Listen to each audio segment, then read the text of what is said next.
Good morning students. Last time we were talking about human brain और human brain में भी we were talking about forebrain, जिसमें हमने olfactory lobes के बारे में बात की थी एंड सेरिब्रम के बारे में बात की थी। So let's start with today's class. So today we are going to talk about the remaining part of human brain. Firstly, I am discussing about basal ganglia. What this basal ganglia is? This is grey matter. और ये grey matter कहाँ present है? हमारे cerebral hemisphere के deep areas में present है ये grey matter. So this is the gray matter that is present in the subcortical portions of cerebral hemispheres. और ग्रे मैटर कैसे बनता है? जब बहुत सारी सेल बॉडीज एक साथ एग्रीगेट करती हैं. So lots of cell bodies are combining together, they are forming a aggregate. और वो कैसा अपीयर होता है? That is appearing grey in color. That's why we are saying it as gray matter. So in the deep areas this gray matter is present and we are calling it as basal ganglia. अगर हम basal ganglia की बात करते हैं तो जो cell bodies aggregate करती हैं वो हमें एक न्यूक्लियस की तरह दिखाई देता है. So we are having various nucleus और न्यूक्लियस सिंपली किससे बना है? That is because of the aggregation of cell bodies. The largest one is known as corpus striatum. This is the largest nucleus in basal ganglia that is formed because of the aggregation of cell bodies. Another one also is there, that is lenticular nucleus.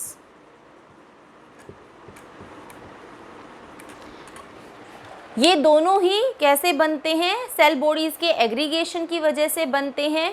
एक dark area दिखाई देता है, so we are calling them as nucleus. Corpus striatum is the largest one and lenticular nucleus is also present. अब basal ganglia function क्या करता है? This basal ganglia is controlling our voluntary motor activities.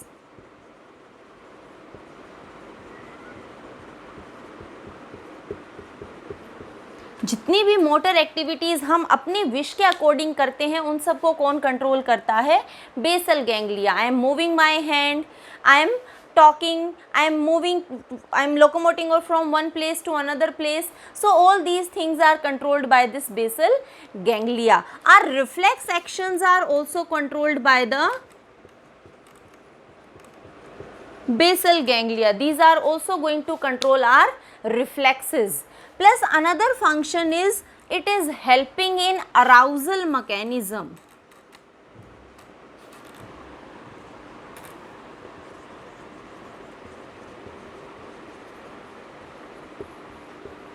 Arousal mechanism is activating or making our awakening of our sense organs.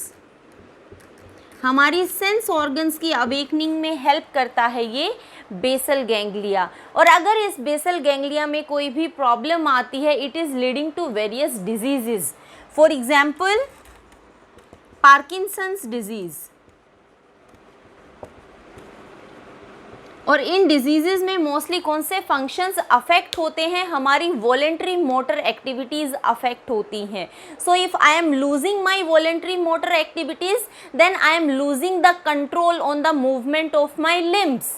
मैं अपने हाथ की movement को properly control नहीं कर पा रही हूँ. Either it is not moving और it is moving very frequently instead of my will. So these things are seen in these diseases. If lenticular nucleus is affected, it is leading to Wilkinson's disease.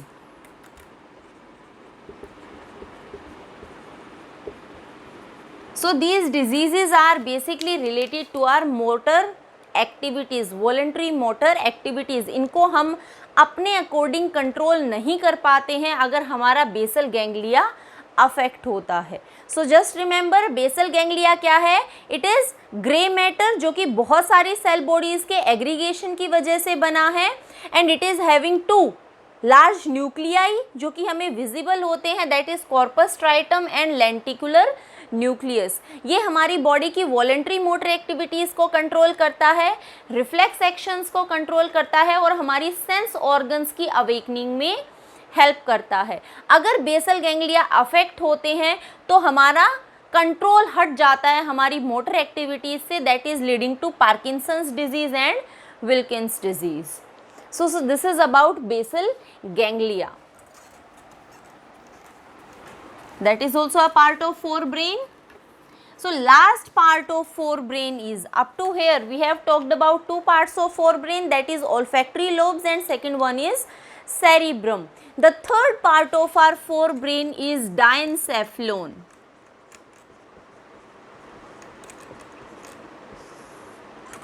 डायनसेफ्लोन को हम 3 parts में divide करते हैं. It is divided into 3 parts. The first part of diencephalon is epithalamus. The second part is thalamus and the third part is hypothalamus.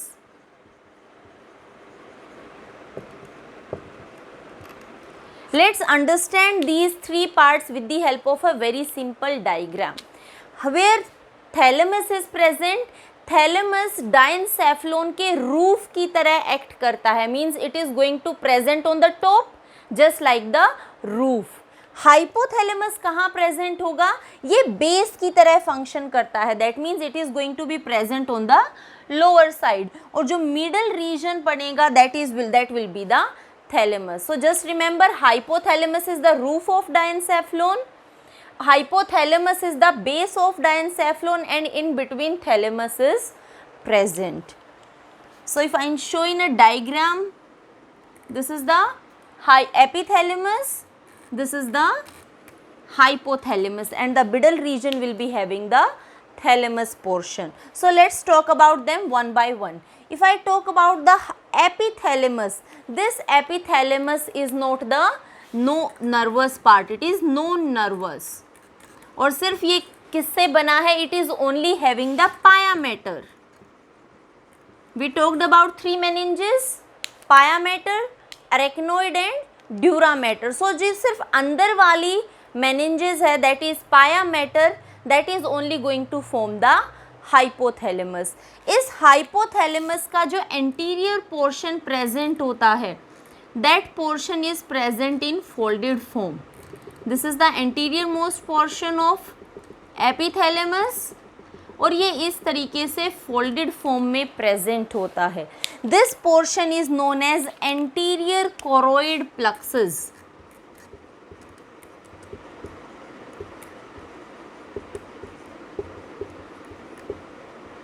This is anterior choroid plexus. Function क्या होता है इन anterior choroid plexus का? These are involved in the secretion of cerebrospinal fluid. हमने बात की थी जो सब अरेक्नोइड स्पेस प्रेजेंट है, अरेक्नोइड और पाया मेटर के बीच का जो स्पेस है वहाँ पर एक फ्लूइड फ्लो करता है, that is CSF, cerebrospinal fluid. So that cerebrospinal fluid is being released by anterior choroid plexus. और ये anterior choroid plexus किसका पार्ट है? These are the parts of epithalamus. अब epithalamus इस anterior choroid plexus के यहाँ से एक एक्सटेंशन अराइज होती है, एक स्टोक लाइक स्ट्रक्चर अराइज होता है, and that is finally coming in contact with the body. जो ये स्टोक लाइक स्ट्रक्चर यहाँ से अराइज होता है, that is the pineal stock, and the body that is present above this stock, इसको हम क्या बोलते हैं? पीनियल बॉडी बोलते हैं. So this is making the pineal gland. इस तरफ क्या प्रेजेंट है? एक एक्सटेंशन प्रेजेंट है, that is the pineal stock, and with this extension a globular body is attached, that is the pineal body. So this is making the pineal gland. We talked about in our earlier classes also, pineal gland is the part of our endocrine system. pineal gland किसका part है? हमारे endocrine system का part है, and this pineal gland is going to release a hormone that is melatonin. So we are going to discuss in detail about pineal gland, and we are going to talk about the endocrine system. This time we just want to understand where this pineal gland is present. So epithalamus के anterior part पे ये pineal gland present है और ये एक endocrine gland है that is going to release the melatonin. Now This part will be our thalamus region. This is about epithalamus. Now let's talk about the thalamus region. This thalamus, this is acting as a relay center. Thalamus का क्या function होता है? ये एक relay centre की तरह काम करता है.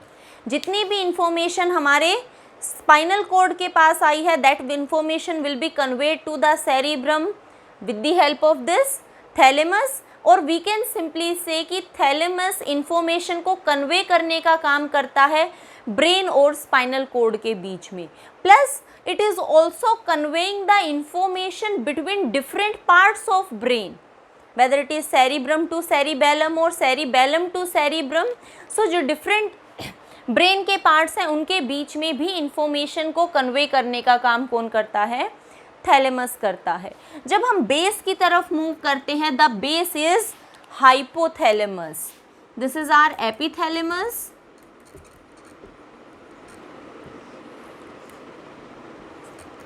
Our thalamus will be there. Hypothalamus. So it is making the base. और जब हम इस हाइपोथैलेमस को देखते हैं, again from this hypothalamus a stock like structure is arising, that is known as infundibulum, and this infundibulum is again connected to a body that is hypophysis. So this stalk is infundibulum,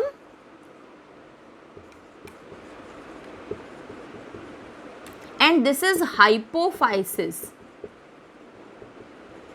Hypophysis, or we can say pituitary gland. Again pituitary gland is a part of our endocrine system. So hypothalamus से एक और stock like structure arise होता है जिसको हम infundibulum बोलते हैं, और उसके साथ अटैच्ड है एक globular body that is the hypophysis, और we can say pituitary gland, जो वापस से एंडोक्राइन सिस्टम का पार्ट है, and it is involve in the secretion of lots of hormones. So this is diencephalon. These are the different components of diencephalon. Let's talk about hypothalamus because it is important. We know hypothalamus is going to control the function of pituitary gland.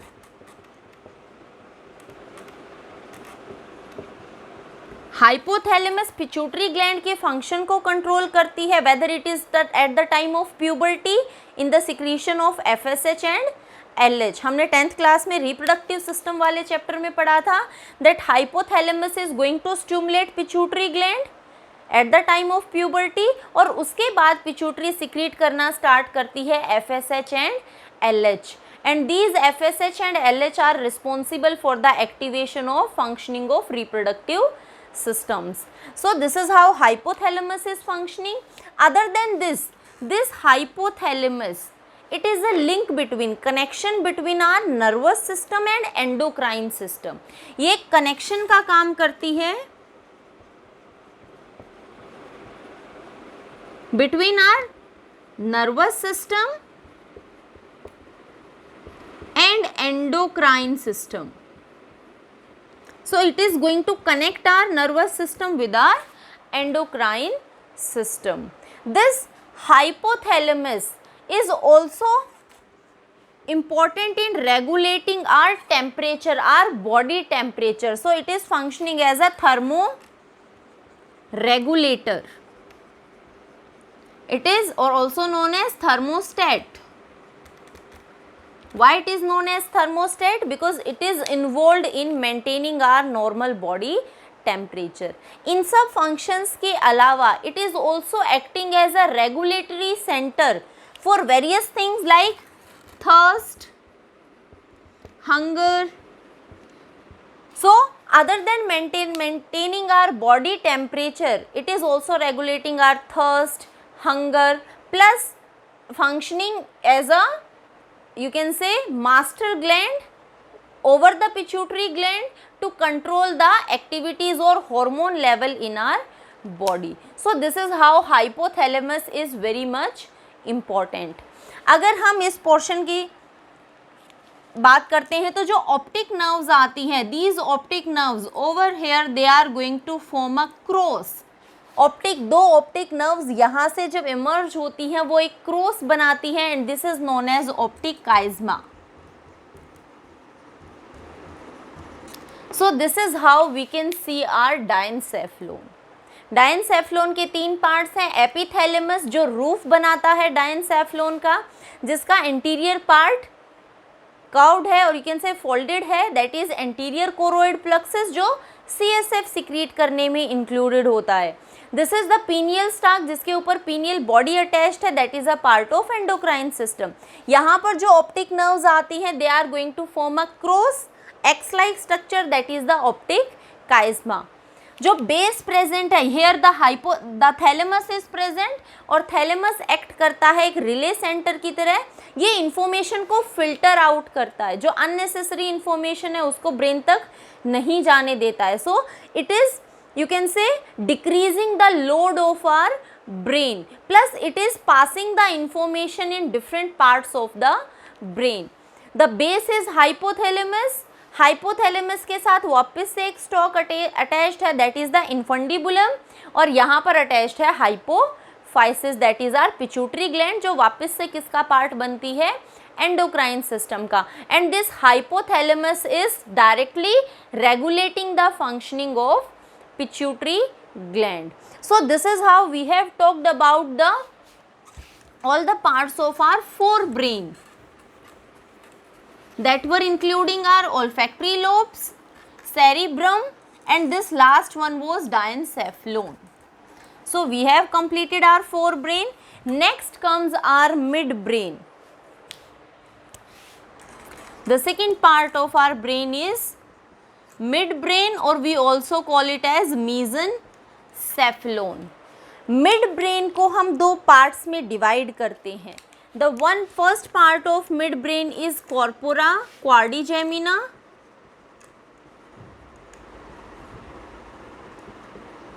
और जो second part है that is known as crura cerebri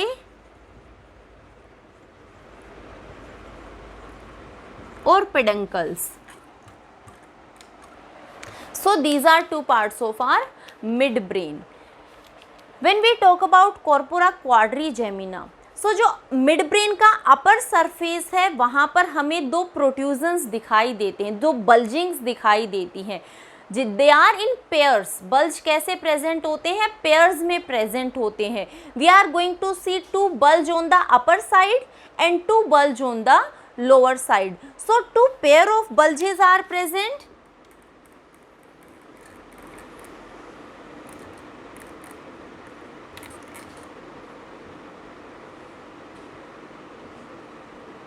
These are the two pair of bulges that are present on the upper side. जो ऊपर वाली side पे bulges present होते हैं, these are more round in structure, और इनको हम क्या बोलते हैं, we call them as superior colliculi. So pair of superior colliculi are present, और इसके नीचे जो flat bulges present होते हैं they are known as inferior colliculi. So corpora quadrigemina is composed of two pair of protrusions. The upper pair of protrusions are known as superior colliculi and the inferior or lower side are known as inferior colliculi. If I talk about left and right side, so one side, एक side पर हमें देखें तो superior colliculi and inferior colliculi both are present on this side. Superior and inferior colliculi are present on this side. So one side it is known as corpora bigemina. That means if I talk about this superior colliculi and inferior colliculi, it is making one corpora bigemina. So corpora bigemina is superior and inferior colliculi of one side. This superior and inferior colliculi of other side is making the other corpora bigemina. So this is how they are present in the midbrain. Function क्या करते हैं, जो हमारा superior colliculi है that is involved in the vision or you can say sight, and inferior colliculi is involved in the process of hearing. So these are involved with our two sense organs, with eyes in the process of vision and with ears in the process of hearing. Now crura cerebri, these are the fibers, और ये fibers कहाँ present है? Mid brain के base में fibers present हैं, and these are known as crura cerebri or peduncles.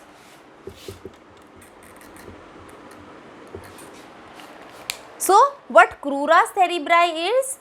These are fibers, number of fibers are present on the base of the midbrain, and these are involved in the process of connection.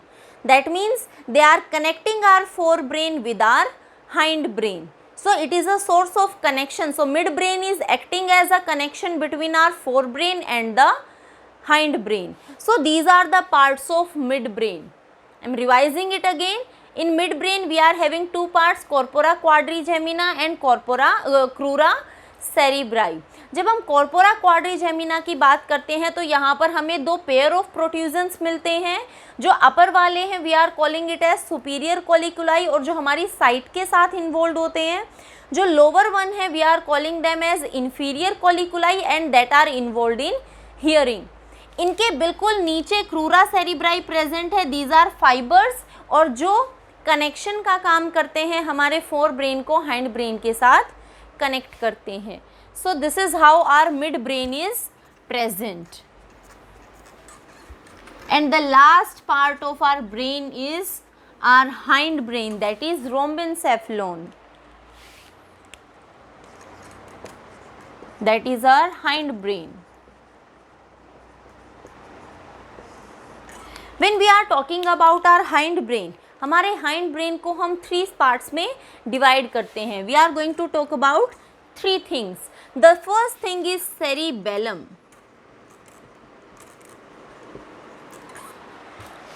Cerebrum and cerebellum both are different. Cerebrum is the largest part of our brain and that is the part of our forebrain. Cerebellum, it is the second largest part of our brain. और ये किसका part है? It is the part of our hind brain.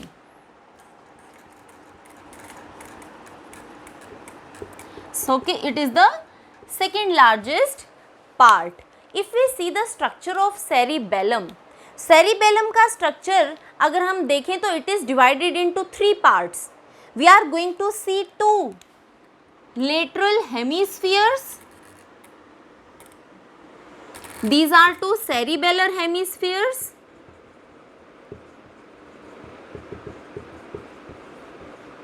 And in middle, we are going to see a worm-like structure.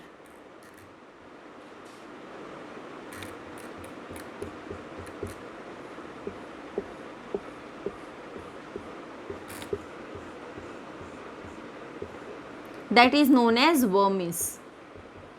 So this is how the cerebellum is appearing. Cerebellum में 2 lateral cerebellar hemispheres present हैं और बीच में एक worm like structure इनको connect करता है, that is known as vermis. अगर हम cerebellum की बात करते हैं then it is similar to the cerebrum. Cerebrum के बारे में हमने क्या बोला था कि जो white matter है that is present on the outer side और grey matter present है अंदर की तरफ. एग्जिट इज सेम सिचुएशन किस में है? सेरिबेलम में है. So this is how the cerebellum is present. If we talk about the function of cerebellum, so this cerebellum is controlling our various activities. It is if we are standing, the balance, the posture that is maintained, ये maintenance किसकी help से होता है? Cerebellum. If we are riding a bicycle और you can say if we are running, horse riding, so जितना भी balance और posture की बात आती है that is maintained by this cerebellum. The second part of our forebrain is pons varolii.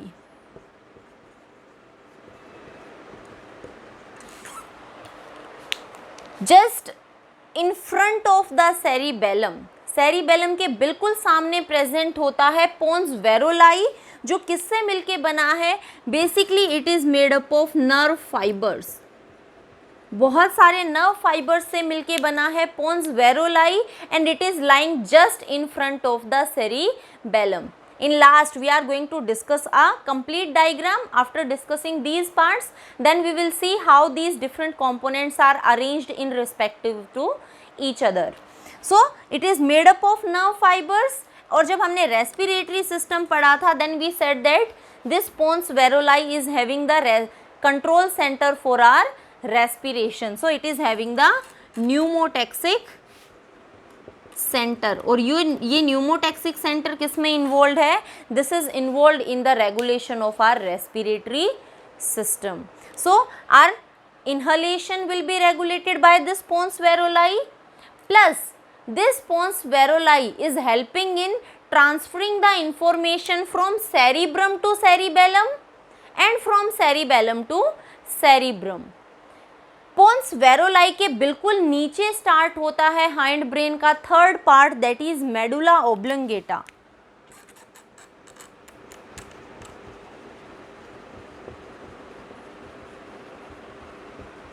And how we are going to see this medulla oblongata? Medulla oblongata के बिल्कुल ऊपर पोन्स वेरोलाई प्रेजेंट है और इसके नीचे से स्टार्ट होती है हमारी spinal code. So it is the part of the brain that is joining our brain with the spinal cord. This medulla oblongata, it is almost pyramidal in its shape. और ये medulla oblongata again हमारी spinal cord और brain को connect करता है, information transfer करने में help करता है, plus it is controlling most of the involuntary activities. ये बहुत सारी इनवॉलेंट्री एक्टिविटीज़ को कंट्रोल करता है, like heart beat, our breathing, then it is going to control swallowing, yawning.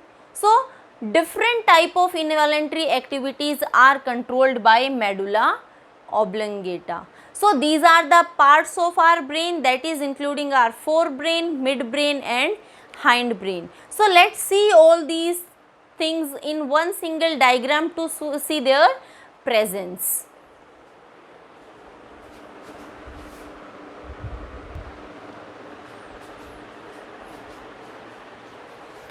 So this is the diagram of our brain. Let's see the different parts in this diagram. This is our cerebellar cortex.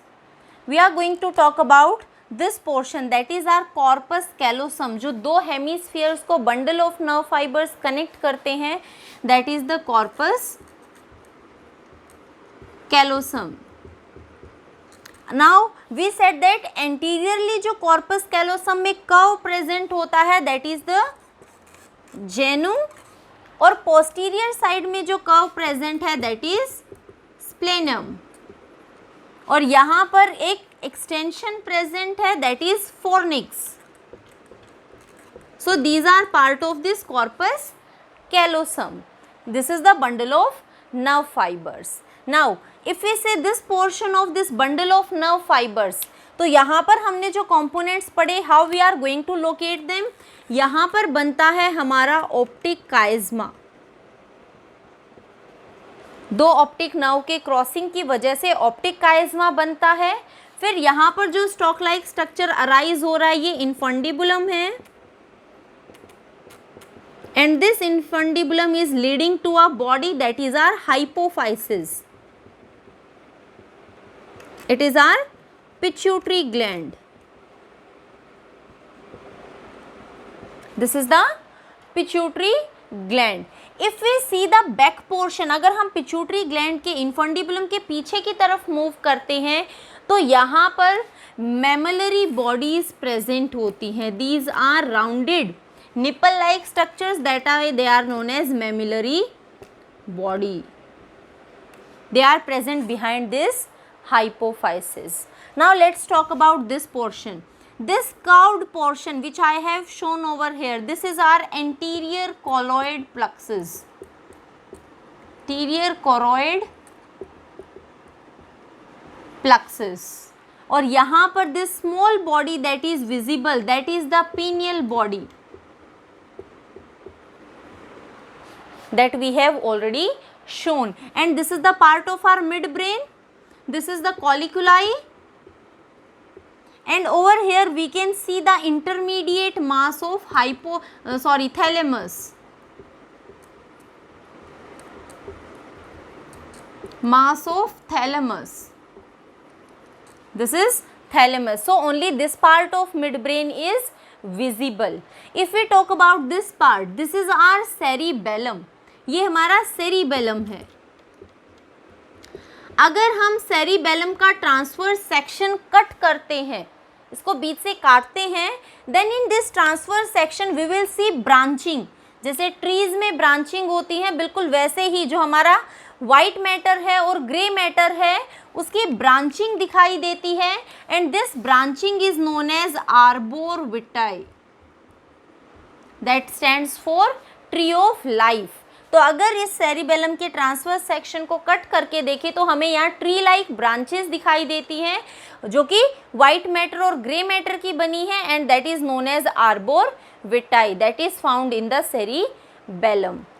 जैसे anterior choroid plexus हमारे midbrain का part है, वैसे ही medulla oblongata, this is I told you कि pons वेरोलाई किसके सामने present है, सेरिबेलम के सामने प्रेजेंट है. So this part is the pons varolii, और पोन्स वेरोलाई के बिल्कुल नीचे स्टार्ट होता है medulla oblongata, and this medulla oblongata is also having, posterior part is also having folded structures, and this folded structure is posterior choroid plexus. और दोनों ही anterior choroid plexus and posterior choroid plexus दोनों ही involve होती हैं CSF के secretion में. और यहाँ से क्या स्टार्ट हो जाएगी, मेडुला ऑब्लिंगेटा से नीचे the spinal cord will arise. It is present in continuity with our brain. So this is how the different parts of brain are present, that is the our forebrain, midbrain and hindbrain, and each part is performing its different function. So last, this is we have complete about the brain. One more portion of the brain is left, that is the limbic system, which we are going to discuss in our next class.